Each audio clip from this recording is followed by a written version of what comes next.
ครับวันนี้ก็จะพาเล่นในบ้านสเตียเดี๋ยวมาเสียงทีวีก่อนนะไม่รู้ว่าได้ยินไหมนะครับเอาละงานไทยบ้านสเตียวันนี้เดี๋ยวเราจะซื้อรถก่อนนะไปฟาร์มตังค์มาโดนจับหลายรอบมากครับแทบจะไม่ได้ตังค์เลย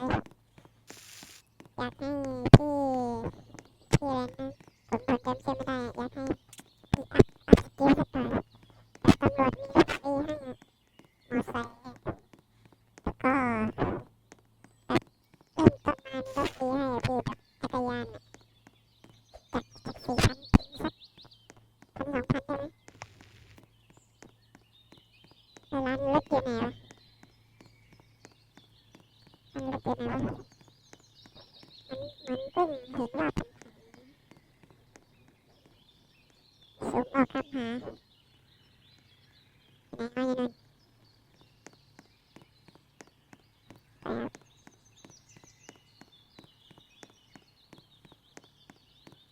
นี่ตั้งขายรถนะ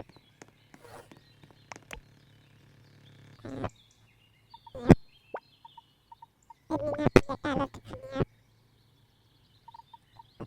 อีกแป๊บนึงคูปต้าไม่เอาครับคูปต้าคิกาครับไม่ใช่ว่าคิกาตัวครับแค่ผมไม่อยากได้ตั้งอยู่แล้ว190ขอตั้งหน่อยครับแอดมินตั้งนะครับจดนะมาเอ๊ะ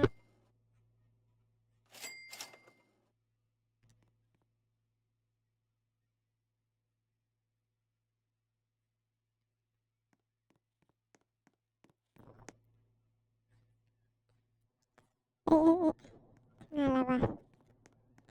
คอนโดขอไปดูงานก่อนนะงานตัดต้น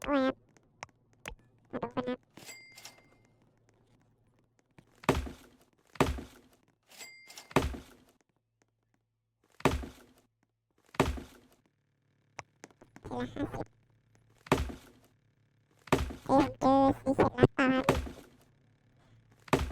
บเจอสีเสร็จแล้วครับมาครับมาอุ๊ยติดครับจะไปขโมย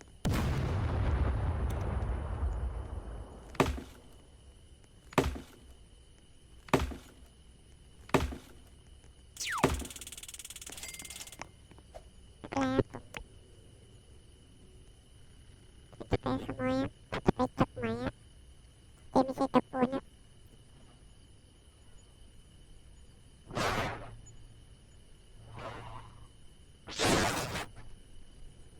ตะปูน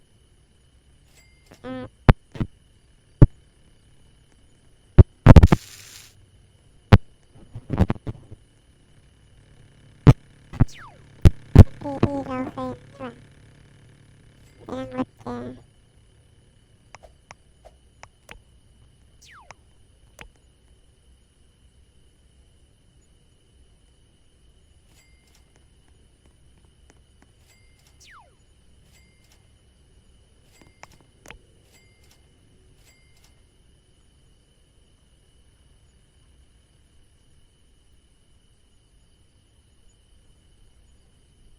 ดี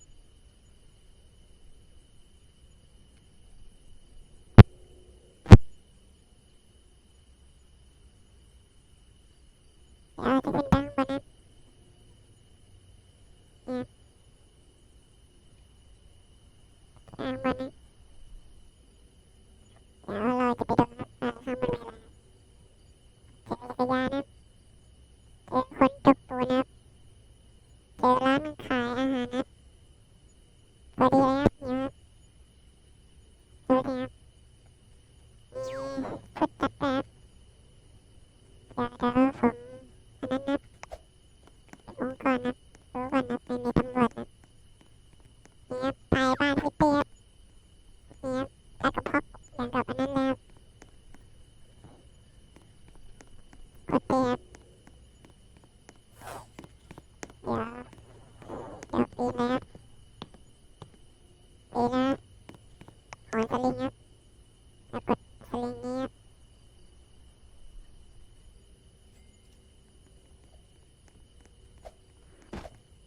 ครับโดนครับโดน พี่ไปขึ้นปิ้งเหรอมาเถอะมาเถอะมาเถอะมาเถอะกูวิ่งกระโดดอะซิกแซกด้วยไงก็ซิกแซกมันไม่จับนู่นนู่นกูแค่30อยู่จะได้ตังค์แล้วจะได้ตังค์แล้วนู่นนู่นนู่นนู่นนู่นยิงไปเลยวายวายวายวายวายวาย อาหารของคุณกำลังจะหมดแล้วอย่าลืมหาอะไรทานด้วยนะคะ อาหารของคุณกำลังจะหมดแล้วอย่าลืมหาอะไรทานด้วยนะคะ นี่ได้700เว้ยกับสายไฟหน้าติ๊กนี่ได้ตั้งเยอะว่ะเดี๋ยวนะเอาเข้าไมค์ก่อนนะอาหารจะหมดนะ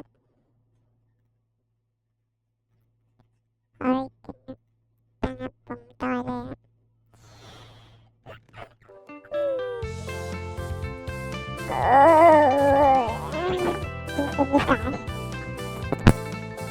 อกินเป็นนิสัยไทยบ้านคิดได้ยากมันจะไปทำงานกับตาแล้วเข้ามาสบายครับ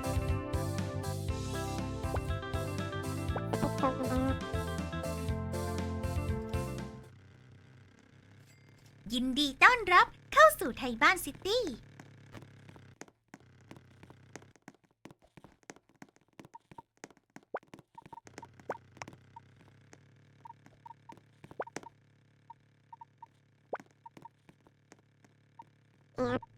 ถ้าเป็นในเชิงสปีดนะมาดิ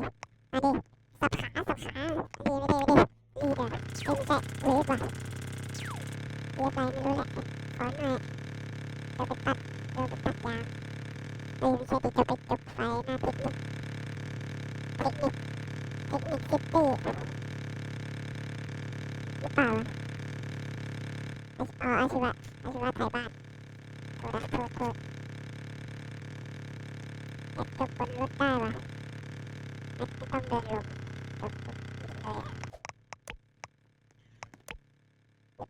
ไอมา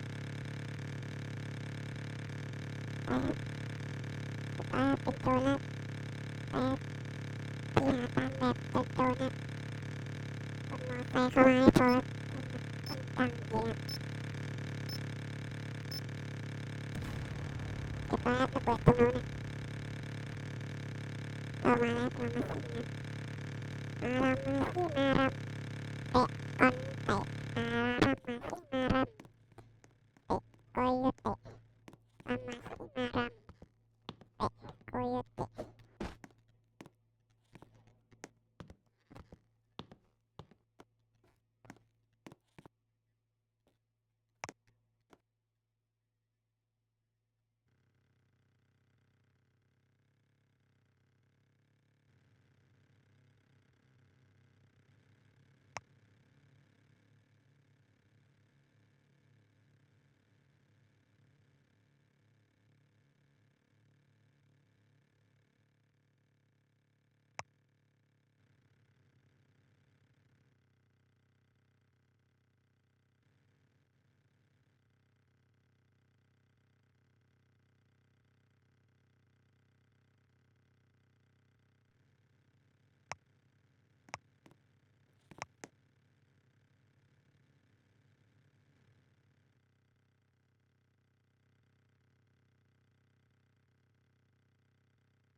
เ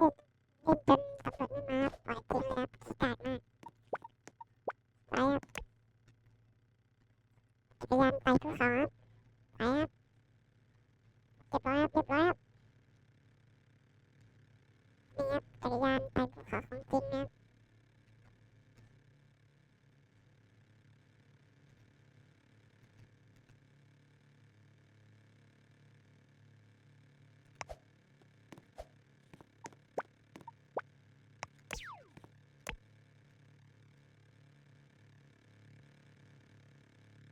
บินไปเสาอากาศก่อนนะคิดว่ามีอะไรขโมยได้ไหมถ้าขโมยนะตอนนี้จนนะอืม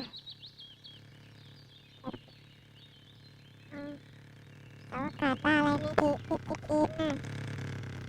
เสาอากาศได้อะไรเนี่ยโอ้โหอะไรวะคนดูรถไฟเสียงโคตรดังอะไรวะเนี่ยโอ้ไม่มีที่บินฮ่าฮ่าฮ่าเดี๋ยว